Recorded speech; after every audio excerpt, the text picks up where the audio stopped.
بسم الله الرحمن الرحیم. به اساس حکم صریح قانون اساسی جمهوری اسلامی افغانستان، در صورت غیابت، مریضی لاعلاج و یا مرگ مقام ریاست جمهوری، معاون اول این خلا را پر می سازه و سرپرست مقام ریاست جمهوری میشه.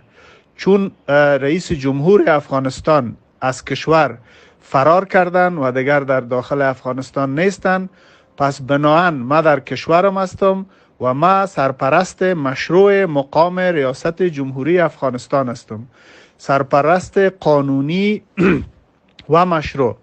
لذا به خاطر استحکام و تحکیم این اعلامیه و جایگاه با تمام رهبران سیاسی، قومی و تمام اقشار افغانستان در رایزنی و مشاوره هستم.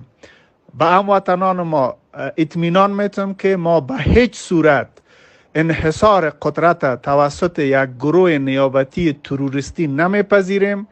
جنگ در افغانستان پایان نیافته، مبارزه و مقاومت در برابر طالب ادامه داره، مگر ای که شرایط بگونه باشه که همه ملت افغانستان در تعیین زعامت و در تعیین نوع نظام نقش داشته باشند. سلام علیکم و رحمت الله و برکاته.